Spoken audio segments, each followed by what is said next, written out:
Então tá bom, já tá gravando, vou te colocar de host. Tá bem, vou só fechar a porta aqui pra não barulhar de fora.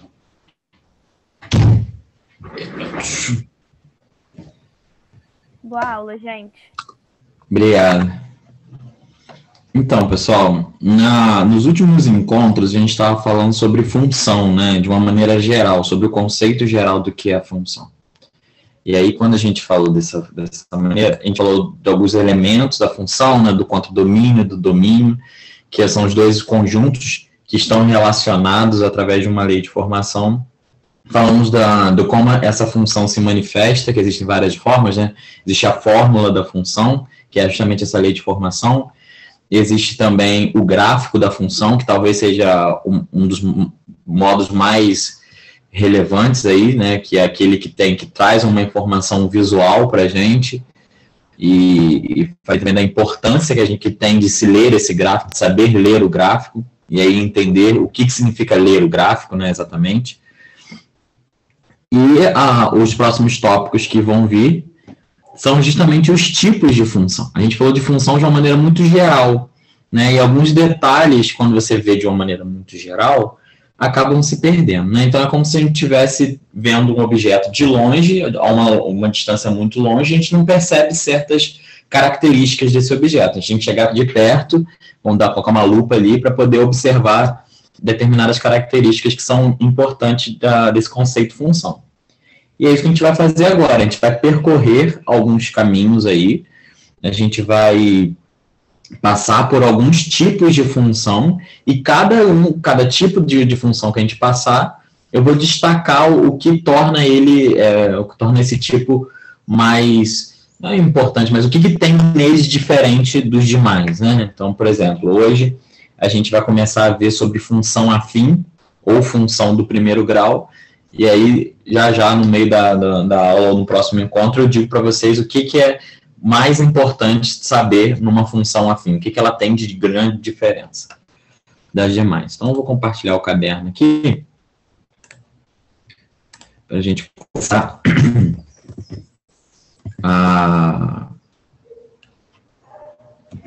a falar sobre função afim.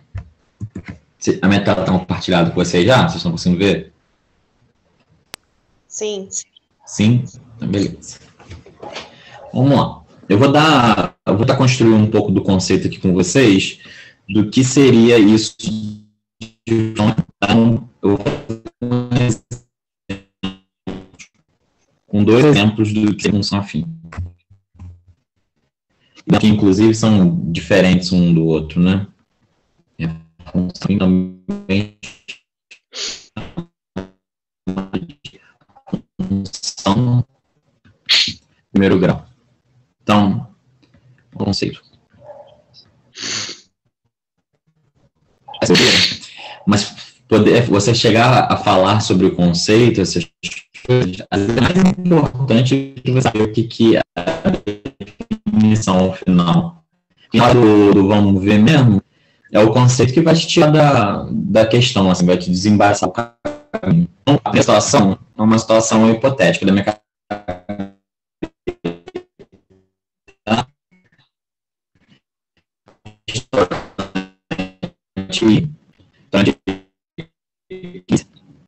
Ele vende 100 gramas de comida, ele cobra R$2, ok? Ele cobra R$20 o quilo da comida. E aí tiveram as seguintes situações. Primeiro, João foi lá e consumiu 620 gramas. A gente consegue calcular o valor de que o João pagou, né? Se ele consome R$2 a cada 100 gramas, quer dizer que ele vai pagar aí, ó, como eu disse para vocês, essa informação a gente pode pensar para ficar a unidade, que ele cobra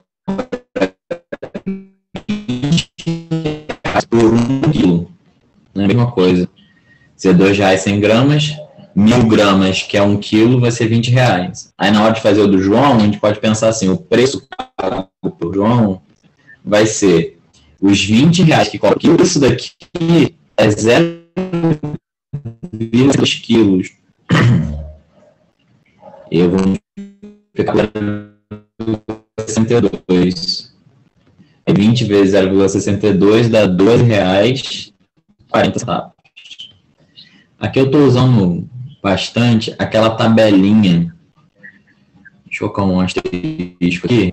Vi que assim, nada a ver diretamente com essa matéria, não, mas é que a tabelinha quilo, grama, hectograma, decigama, 100 grama e 1.000 grama, né, para poder fazer as transferências aí, as modificações. Só para dar uma revisada nisso aí também. Então, o João, ele consumiu... Oi? O som está picotando para mim e para mais um aluno. Não sei se Pode ser para mim, pode ser o meu aqui mesmo. Eu vou entrar pelo celular. Sempre que eu entro pelo computador, tem o som fica meio esquisito, né? Deixa eu entrar aqui, peraí.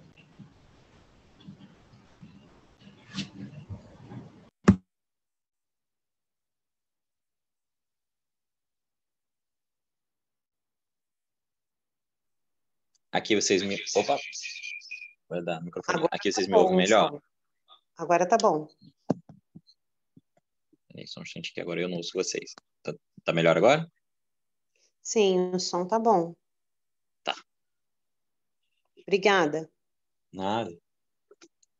Então teve João que consumiu isso daí. Agora vai vir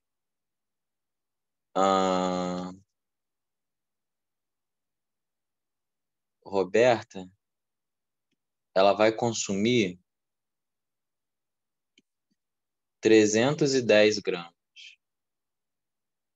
Aí, de novo, né? 310 gramas equivale a 0,31 quilos. É a metade do que o João consumiu. O preço pago por Roberta vai ser R$ 20 vezes 0,31. Isso daí vai dar R$6,20. Você multiplicar isso daí. Uma terceira. Bem, então a gente está tendo aqui um caso geral, né? Você está vendo aí, né? Para saber o preço pago de uma forma geral, se você chegar lá, eu quero saber como é que eu pago, como é que eu calculo a minha conta aí. O preço pago,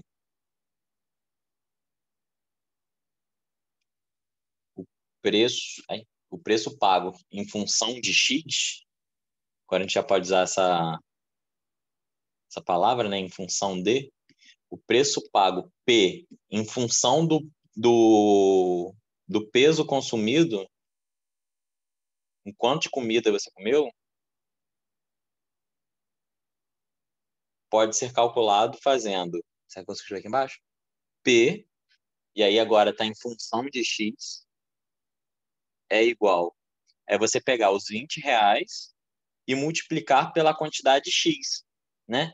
Aí só tem que tomar cuidado o seguinte, que esse preço, a resposta vai ser dada em reais, e esse X, eu preciso entregar esse X em quilos, né? Em quilograma. Que aí eu consigo fazer essa conta dessa maneira aí. Só pegar e multiplicar por 20. Ok? Essa é a primeira situação onde a gente tem um exemplo de função do primeiro grau, de uma função que é afim. A segunda situação é a seguinte, aí é um pouquinho mais complexa. É a da companhia de táxi. Uma companhia de táxi aí.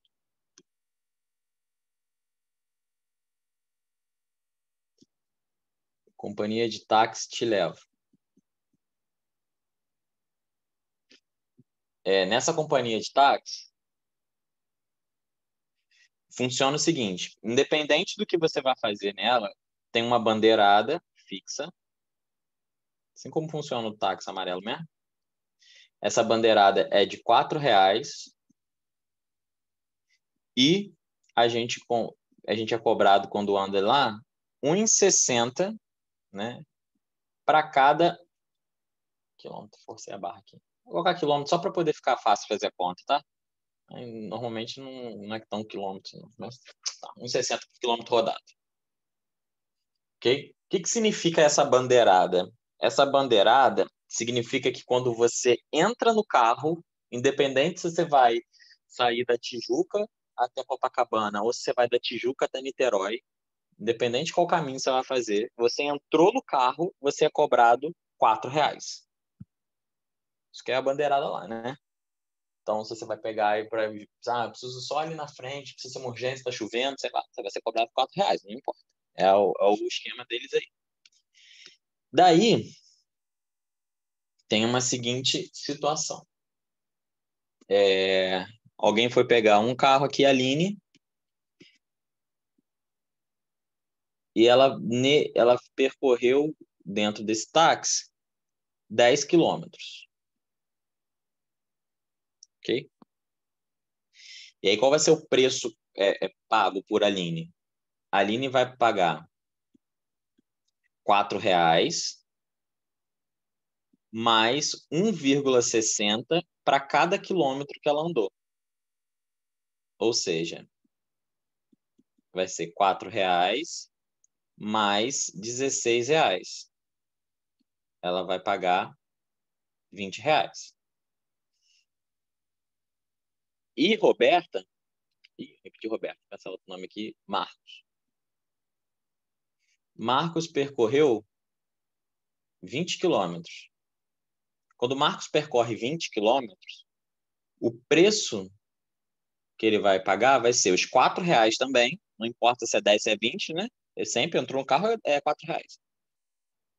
1,60 vezes 20. Daí o preço vai ser R$4 mais 1,60 vezes 20 dá R$32. 32 com aqui dá 36. Ok? Em geral, tem uma outra situação aqui, né? Em geral, o preço da corrida fica igual aparecido ali. O preço pago P em função agora da distância, né? Da distância X, ele é calculado quando você faz o seguinte, ó, o P de X vai ser igual os R$4 que você vai pagar quando você colocar o pé no táxi, o táxi sai do lugar, mais 1,60 vezes X. De novo, esse preço aqui, ele precisa estar, quer dizer, o resultado vai ser dado em reais e esse X é em quilômetros, né? Eu construí a ideia dele dessa maneira aí. Aqui estão as duas principais noções ou exemplos, né? Assim, são exemplos ingênuos, não são grandes exemplos, mas são exemplos que carregam os dois conceitos de que estão por trás da função afim, do que eu tenho que prestar atenção numa função afim. E tem quando a gente fala da matemática, tem uma parada assim, algumas coisas que todo mundo leva para a vida, né? Tem algumas coisas que todo mundo lembra da aula, da sala de aula de matemática. Uma das coisas, por exemplo, é a fórmula de Bhaskara. Né? Todo mundo já ouviu falar de fórmula de Bhaskara em algum canto aí e meio que sabe para que serve, ou lembra, ou tem trauma, ou odeia, ou ama, sei lá. Tem uma fórmula de Bhaskara aí no negócio. Só que ele tem várias piadinhas que falam aí, eu não uso fórmula de Bhaskara para nada na vida. E eu vou te falar que talvez a pessoa passe bons dias sem pensar em fórmula de Bhaskara, sem usar isso, tá certo. Agora, tem uma parada que é muito importante para matemática, é muito importante no dia a dia, que serve para muita coisa, que é a regra de 3. Acho que quando eu cheguei aqui, vocês antes tinham revisado essa parte de grandezas proporcionais, né? De regra de 3. Isso daí é uma ferramenta assim, valiosíssima para matemática. Para matemática para o dia a dia, né? Fazer uma receita de bolo, você quer dobrar a receita, você usa a regra de 3. Meio que inconscientemente, mas usa, né? Para várias coisas você usa a regra de 3. Para química, para física, para biologia, para um monte de resolução de problemas, normalmente regra de 3 resolve. Tem gente que fala assim, não sei fazer nada, vou aplicar a regra de 3. Porém, em função afim, a gente tem que tomar muito cuidado, porque nem todas as duas grandezas que estão relacionadas por uma função afim pode ser utilizado, pode aplicar a regra de 3. Essas grandezas nem sempre são proporcionais. E os dois exemplos estão aqui. No primeiro caso, observe o seguinte. O João consumiu 620 e a Roberta consumiu 310. O consumo de um para o outro foi o dobro, né? O João consumiu o dobro de comida que Roberta. E por isso ele pagou o dobro. Roberto pagou 6,20 e ele pagou 12,40. Porém, Aline e Marcos, apesar de a Aline ter percorrido a metade do de Marcos, tá vendo? A Aline percorreu 10, Marcos percorreu 20. A quantidade paga por eles não foi o dobro. A Aline percorreu R$ 20 e Marcos percorreu R$ 36. O que isso quer dizer? Isso quer dizer que num problema que eu tenho função afim, eu não posso, de cara, sem pensar no problema, aplicar a regra de 3, porque às vezes as grandezas não vão ser proporcionais. O problema seria da seguinte maneira: se a Aline, se a gente tivesse que montar a regra de 3, se a Aline percorreu 10 quilômetros e pagou R$ 20 na corrida de táxi, Marcos que percorreu 20 quilômetros, o dobro, pagaria quanto?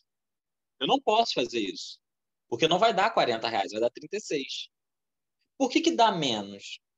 Por que essa quantidade é menor? Porque tanto a Aline quanto o Marcos, os dois tiveram que pagar R$ 4 da bandeirada. Isso faz com que essas duas grandezas não sejam proporcionais. Quais grandezas estou falando? O preço pago e a distância percorrida.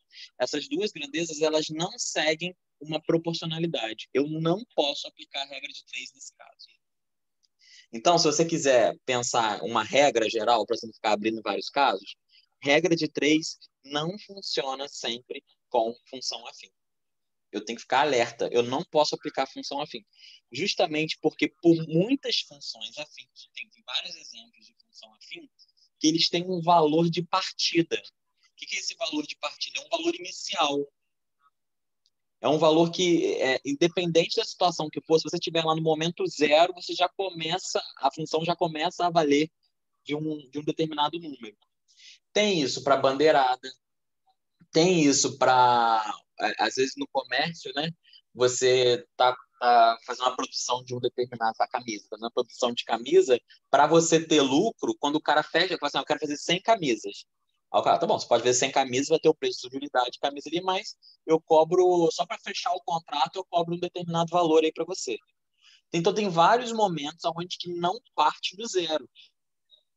A situação inicial não vem do zero. No caso do restaurante, vem do zero. Se você está lá no restaurante, você entrou no restaurante, olhou lá a comida, não gostou de nada, você vai embora sem pagar nada.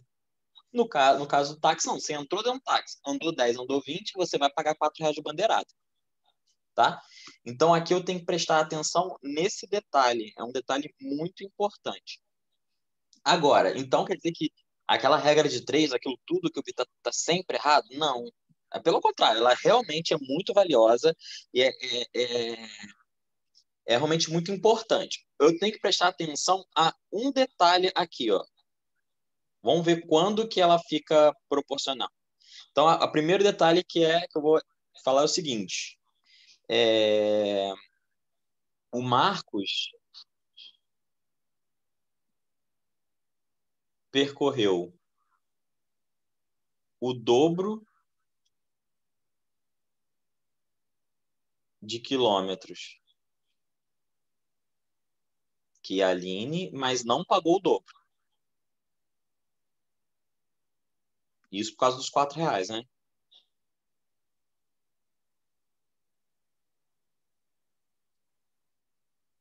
Nesse caso é o valor de X, né?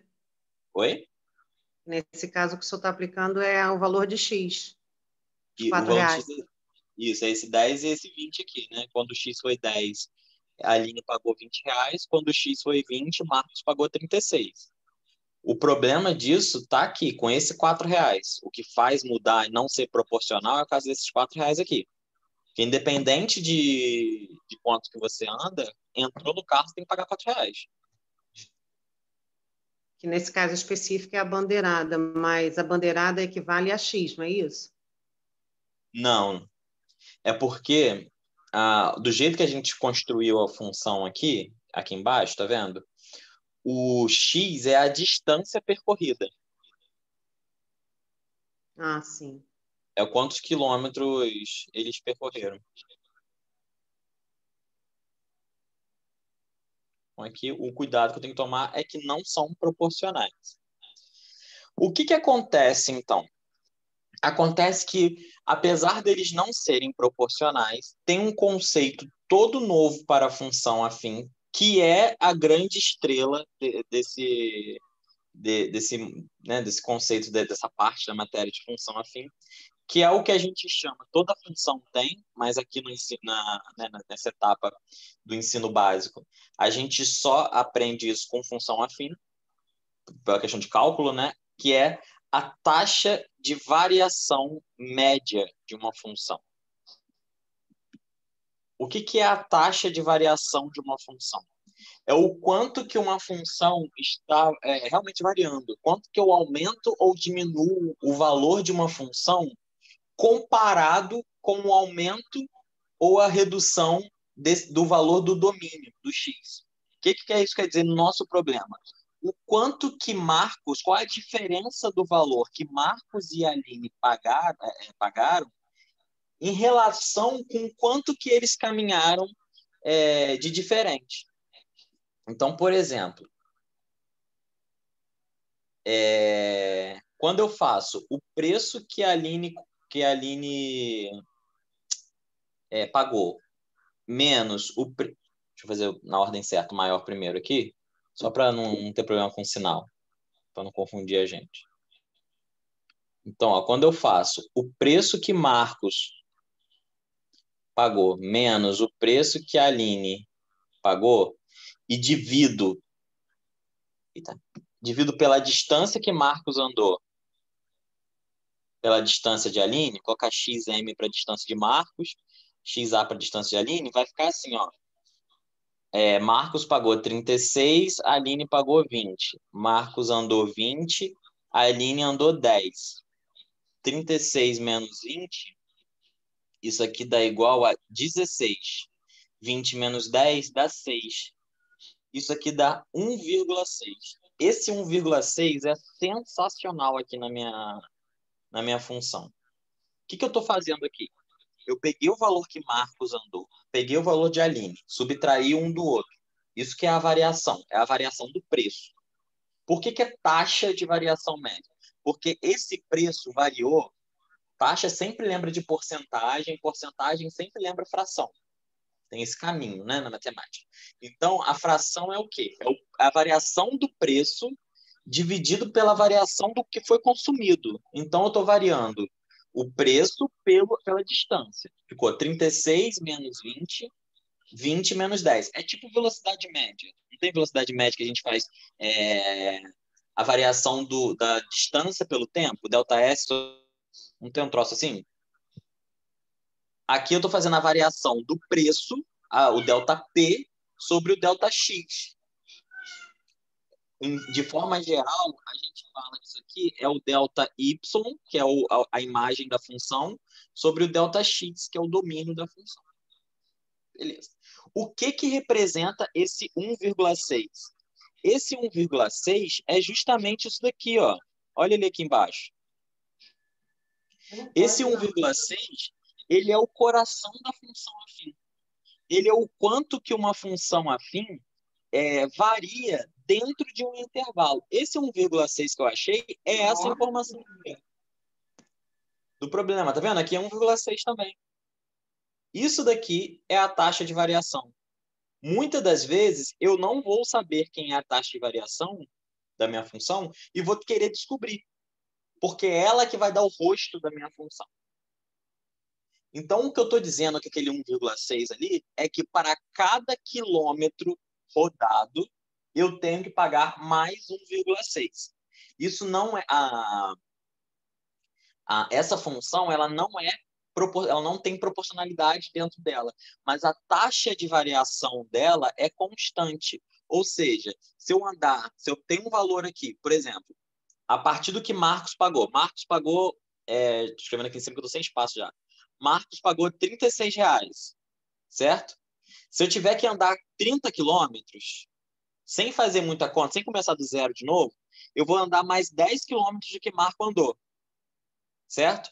Então, quer dizer que eu vou percorrer mais 1,6 vezes 10 quilômetros, dá mais 16, dá R$ 52.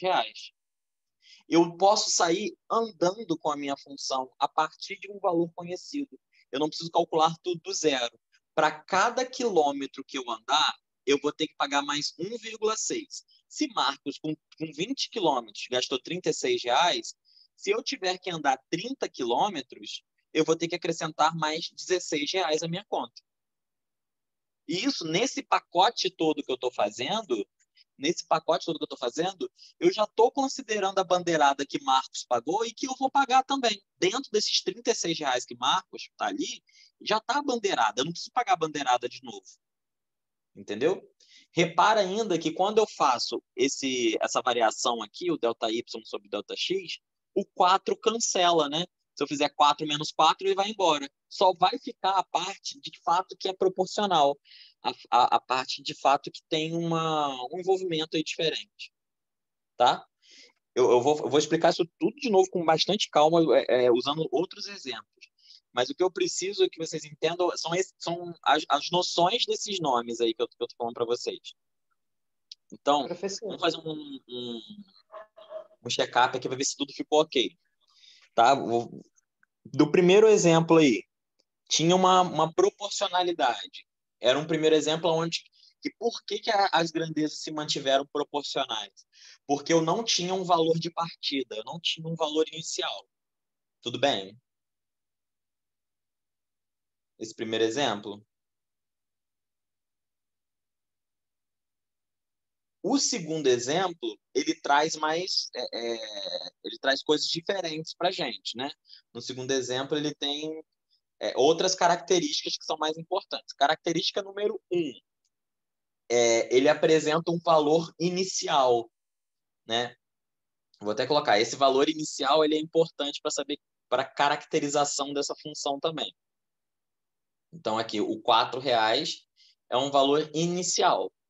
E, além desse valor inicial, ele tem uma taxa de variação. O que significa essa taxa de variação? Ele diz como que a função se comporta para cada vez que eu ando com uma quantidade no domínio. Né? Nesse caso aqui está falando isso. Ó. Eu tenho que pagar R$ 1,60 para cada quilômetro rodado. Ou seja, andei 1 quilômetro, pago R$ 1,60. Andei 2 quilômetros, pago R$ 3,20. Andei 3 quilômetros, aí você vê, R$ 4,80, né?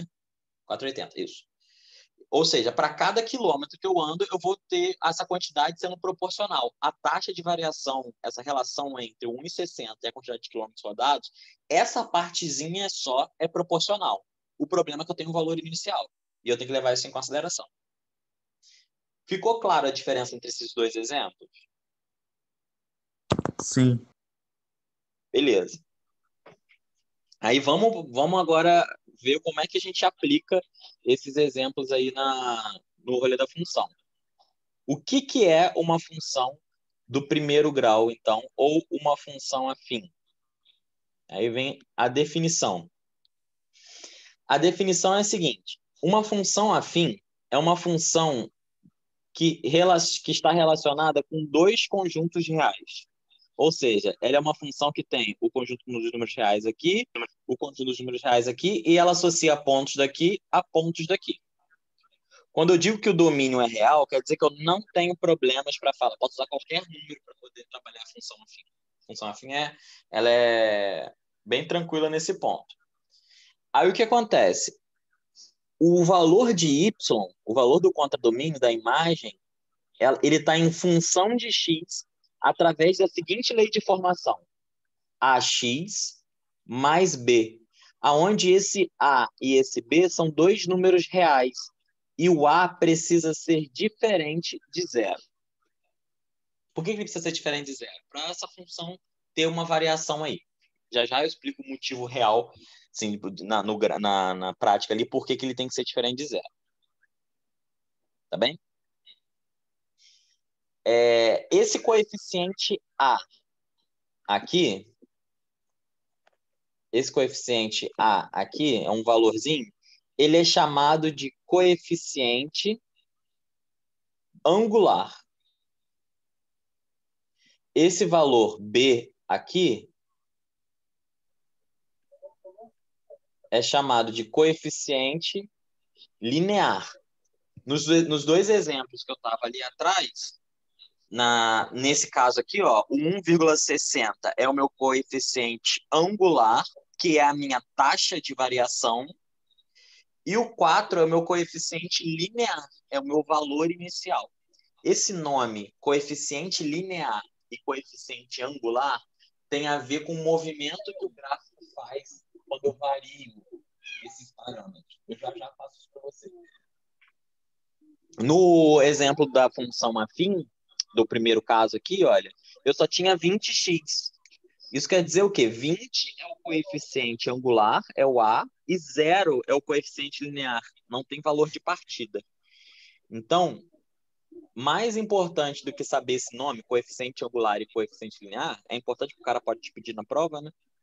Mas o coeficiente linear, eu preciso lembrar que ele é o valor inicial, é a bandeirada, é o valor de partida, e o coeficiente angular é a taxa de variação. Isso é o mais importante, é o coração da função afim. Beleza? Então, exemplos.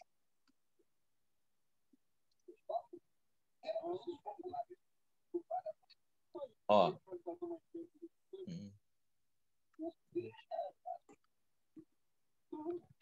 A função f de x igual a 4x menos 1. É uma função onde o coeficiente angular é igual a 4, o coeficiente linear é igual a menos 1.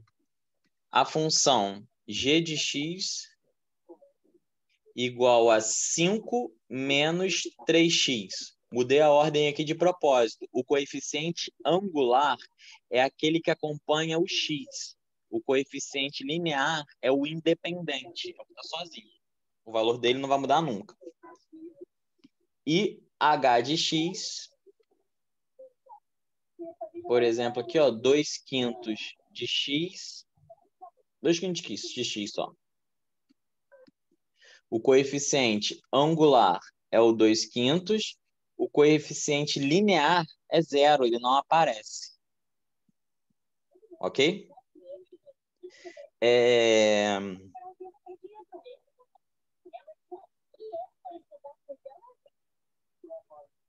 Deixa eu ver aqui mais. Tem uma observação importante aqui.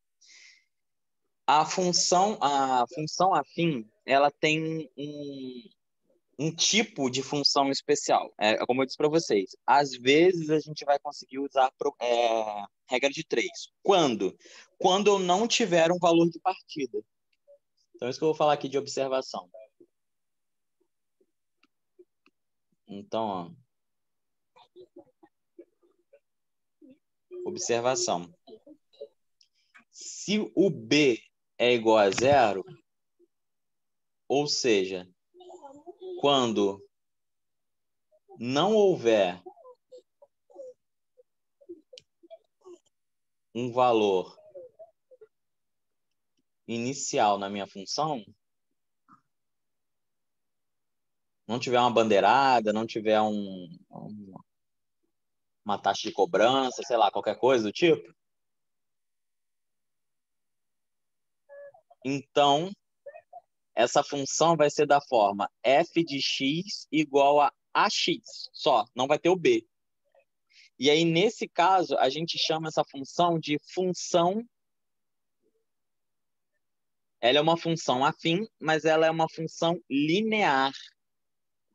Nesse caso, as regras de proporcionalidade funcionam.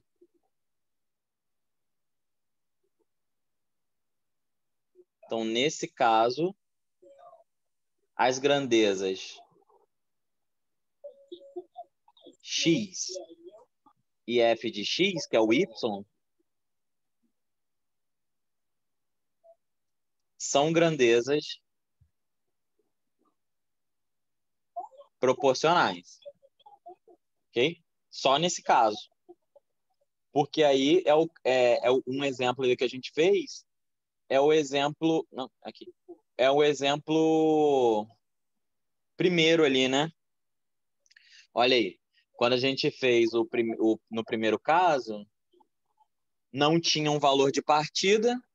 João e Roberta entraram no restaurante, não pagaram nada por isso, só pagaram o que consumiram. Então, aí, nesse caso, eu tenho uma função linear, ela é mais do que afim, ela é linear, o nome não é muito importante, é importante só saber reconhecer. E aí, sendo ela linear, porque o B é diferente de zero, não tem esse valor de partida, eu consigo aplicar as regras de proporcionalidade. Beleza? Vamos lá, gráfico. Até aqui tudo bem?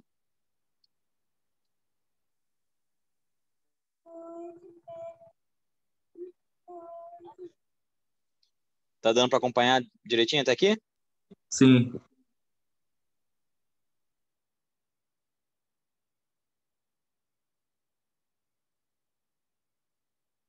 Aí, terceiro. Gráfico.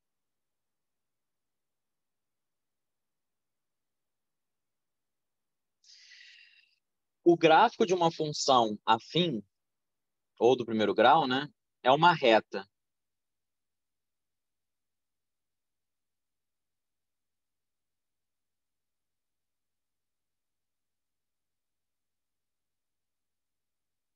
Vai ser sempre uma reta.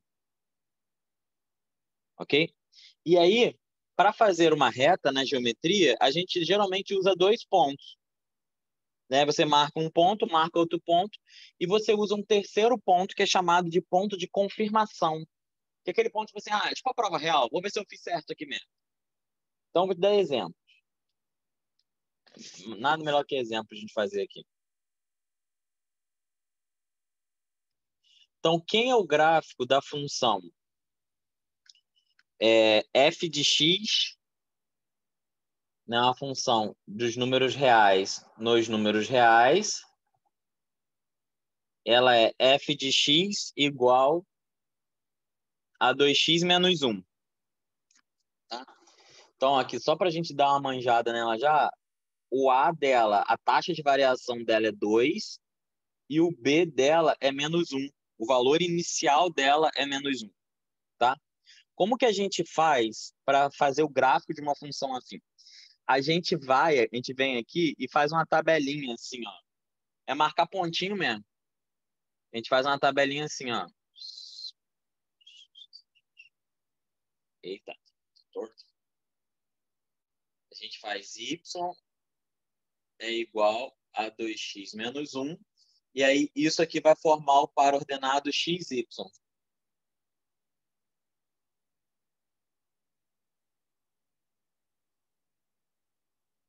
Então, ó, quando x... Aí você escolhe um valor qualquer. Vou escolher 0, porque 0 é fácil de fazer conta, né? Mas, assim, qualquer um mesmo. Então, quando x é igual a 0, podia ser qualquer outro, vou escolher 0. Quem vai ser o y? O y vai ser 2 vezes 0 menos 1. Aí 2 vezes 0 dá 0, 0 menos 1 dá menos 1. Então, olha o meu par ordenado formando. Eu tenho o par ordenado 0 e menos 1. Ok? Aí eu vou para o segundo número, 1. Vou fazer 2 vezes 1 menos 1. Ah, por que eu estou fazendo essa conta? Porque essa é a minha lei de formação, tá vendo? 2 vezes o número menos 1. É por isso que eu estou fazendo desse jeito. Aí 2 vezes 1 dá 2, 2 menos 1 dá 1. Aí ele passa pelo ponto 1, 1 também. E aí a gente faz um terceiro ponto de confirmação. Pode ser qualquer um que você quiser. Vou usar o 2. Aí vai ficar, ó, 2 vezes 2 menos 1. Dá 4 menos 1 dá 3. Ela tem que passar pelo 2, 3 também. Olha só, que legal aqui o negócio. Ó. Tá vendo a taxa de variação? O que essa taxa de variação aqui significa? essa taxa de variação me diz o seguinte: para cada uma unidade que eu aumentar o x,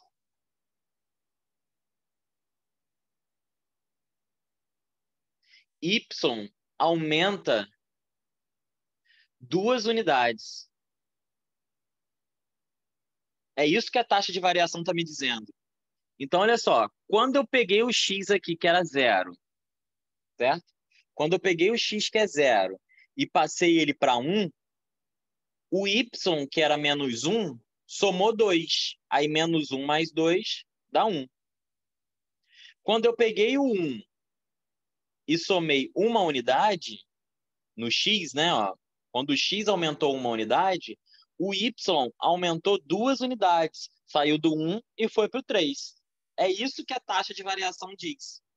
Outra coisa que a taxa de, a lei da função me diz também é isso daqui, ó. O b ser igual a menos 1. O b ser igual a menos 1 significa isso daqui, o valor inicial. O valor inicial é quando x é igual a 0. Então, quando x é igual a 0, olha o valor que y deu. Menos 1, que é justamente o valor de b. Então, tá aqui a ideia... Ih, tô sem espaço para escrever. Do valor inicial. Uma bagunça de quadro já, né? Beleza. Aí, como é que eu uso essa tabelinha para montar o gráfico? Vou só colocar uma malha quadriculada aqui no fundo, para não fazer muito mais bagunça. Eu faço assim, ó. Eu venho aqui. O cara lá no vestibular, no máximo, ele vai querer um esboço seu. Não querer muito mais que isso, não. Então, ó, você faz y, você faz x. Esses dois são os eixos. 0. Aí eu vou marcar pontinho, ó. O ponto 0 menos 1. Quando o x é igual a 0, o y é igual a menos 1. Aí tá aqui o meu primeiro ponto. Segundo ponto, quando o x é igual a 1, y é igual a 1 também.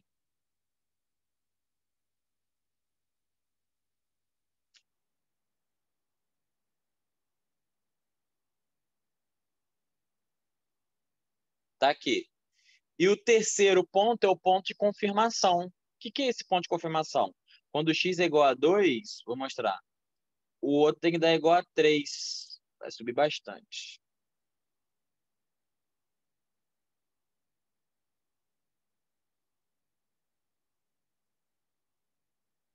Aqui em cima, o 3. Quando eu for fazer uma reta, é porque aqui eu estou fazendo esboço, não vai dar muito certo. Quando eu estou fazendo uma reta, essa linha vai ter que passar por esses 3 pontos. Por que eu chamo ele de ponto de confirmação? Se eu fizer bonitinho, né, com uma régua, que eu não estou fazendo com régua, e esse ponto cair para o lado de fora, quer dizer que não fiz alguma coisa errada. Eu vou mostrar para vocês um programinha aqui que ele me ajuda a fazer esse tipo de coisa. Agora que eu fiz ele na mão, só para ficar bonitinho, eu vou mostrar isso que eu quis dizer aqui no gráfico.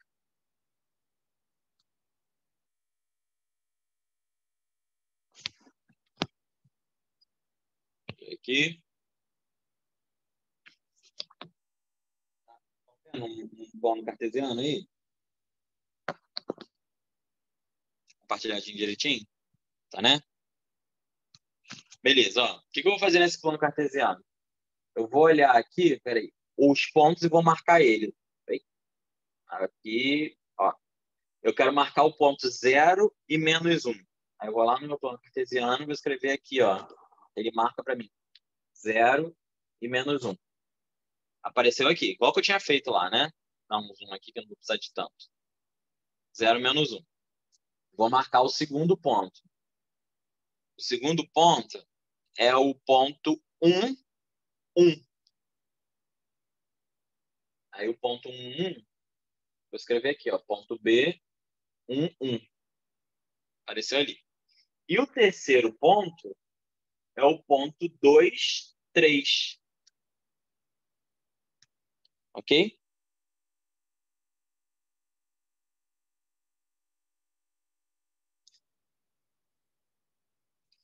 Deixa eu ponto 2, 3. Esse ponto 2, 3, quando eu marco ele lá, ó, o que vai acontecer é que, de fato, existe uma reta, ó, deixa eu pegar uma aqui para traçar, existe uma reta que passa por esses 3 pontos. Tá vendo? Peguei aqui, ó, tem essa reta, passou pelos 3 pontos certinho aqui, ó. Essa reta determina o gráfico da minha função. Ele faz o gráfico daquela função lá. Você vê que vocês viram colocando ali que eu coloquei só as coordenadas do ponto. Quando eu tracei a reta, olha o gráfico que a fórmula que apareceu aqui, ó. Y igual a 2x menos 1, que é justamente aquilo lá que eu estava tentando fazer.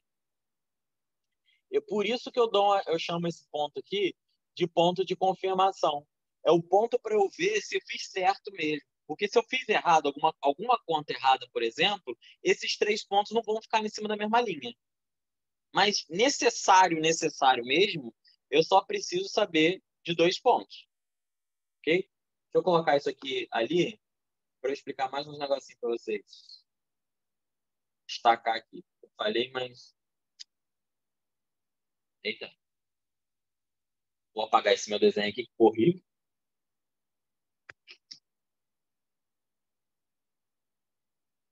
Para mostrar um negócio, ó.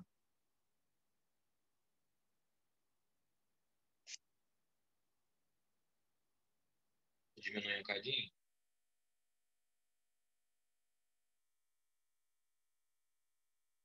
Aqui, ó. Lembra que eu estava falando que esse menos 1 aqui é o valor inicial? Esse valor inicial, ele pode ser observado quando o gráfico cruza o eixo Y. Então, ó, nesse ponto aqui, isso daqui é o valor inicial. Que no caso é o valor de B, que é igual a menos 1. É quando o X é igual a 0. Você sempre pode imaginar o eixo X como se fosse uma linha do tempo, se pensar assim. E aí, quando esse X é 0, é um instante 0, é um momento 0. E aí, o gráfico, quando cruza o eixo Y, me diz qual é o momento, o que acontece quando eu estou no instante 0, eu estou no começo. E nesse caso, eu parto do menos 1. O meu valor inicial é negativo.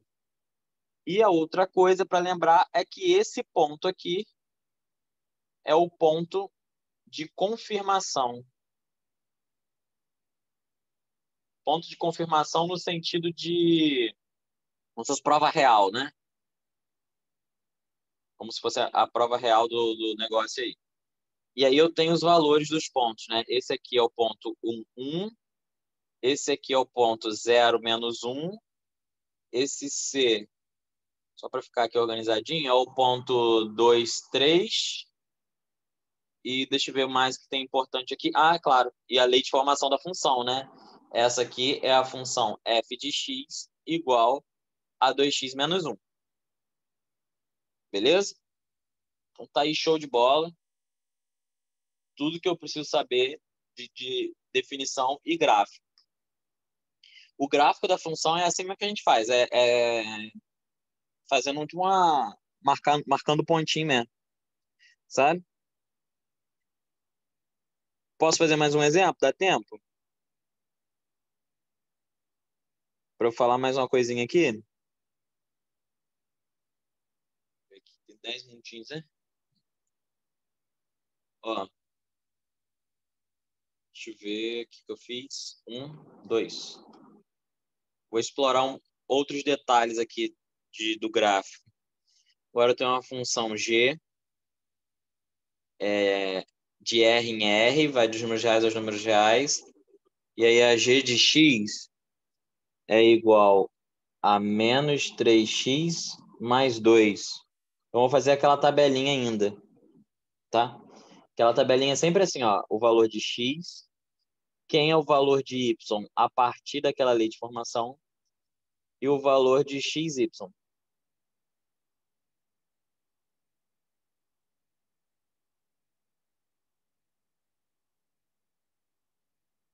Ok?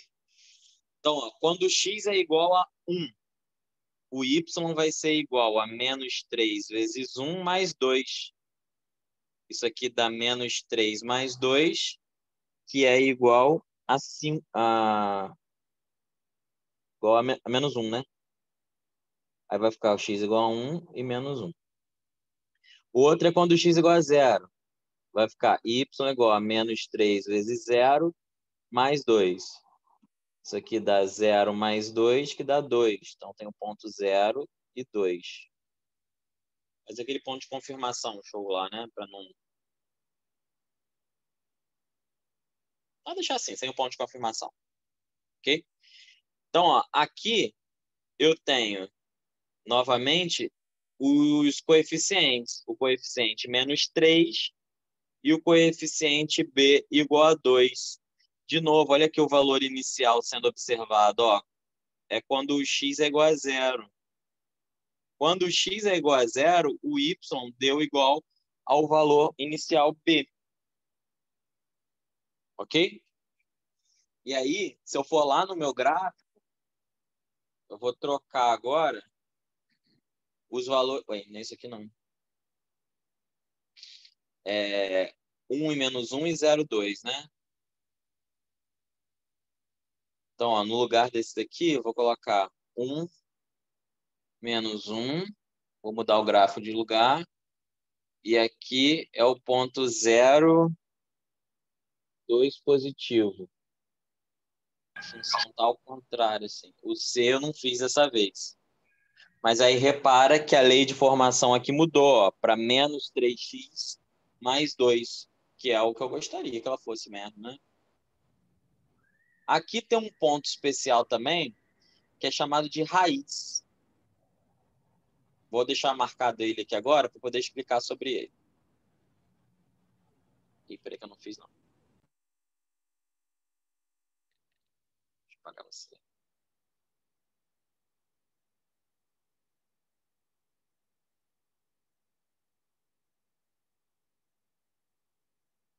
Esse ponto aqui, esse valor aí é o seguinte, ó. Vou levar essa imagem para lá para poder explicar ela.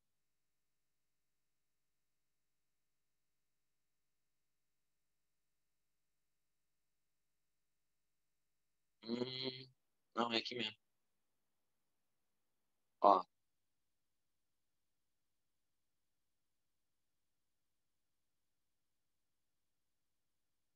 colocar aqui assim, que eu economizo espaço. O zoom aqui. O que está acontecendo aqui, ó? Eu tenho aqueles dois pontos que eu fiz. Esse aqui é o valor inicial, ó. Ele pode ser observado aqui também no gráfico. Ele é o ponto 0, 2. Esse aqui é o ponto 1 menos 1, certo? Essa daqui é o gráfico da função 3x mais 2, 3x não, menos 3x mais 2. E aí, de diferente dessa vez, eu tenho esse ponto C, que é quando o ponto ele cruza o eixo X. Esse valor é chamado de raiz da função. A gente falou sobre ele quando a gente estava falando lá de forma geral da função. Ele é quando o f de x é igual a 0. Como é que eu calculo ele? Basta que eu pegue a minha lei de formação, menos 3x mais 2, e iguale isso aqui a 0. Aí vai ficar, ó, 3x é igual a 2, positivo, x é igual a 2 terços. E aí 2 terços é 0,666666666, que é isso aqui que está marcado. Beleza? Então aí também está mostrada a raiz da função, né? Que é um outro ponto também bem importante para a gente. Ok? Deixa eu dar uma olhada aqui. Deixa eu ver se eu tenho como dar mais um exemplo ou se é melhor... Não, melhor a gente parar. Na próxima aula, eu dou mais alguns exemplos desse daqui, mas aí eu já queria pensar nos exemplos com vocês para falar dos coeficientes, né? Existem, a gente falou aqui do mais ou menos o nome, né? Coeficiente angular e coeficiente linear, mas para além dessa coisa de ser taxa de variação e valor inicial, eles carregam algumas funções é ruim, né? Alguns papéis para dentro da função. Eu queria trabalhar os exemplos em cima para poder explicar esses papéis que cada um deles tem. Aí a gente faz isso na próxima aula, que nesses 3 minutinhos eu não consigo fazer de novo. Tá bem?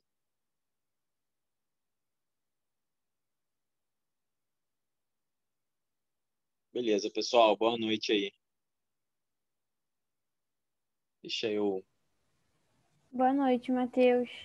Boa noite, muito obrigada, Boa professor. noite.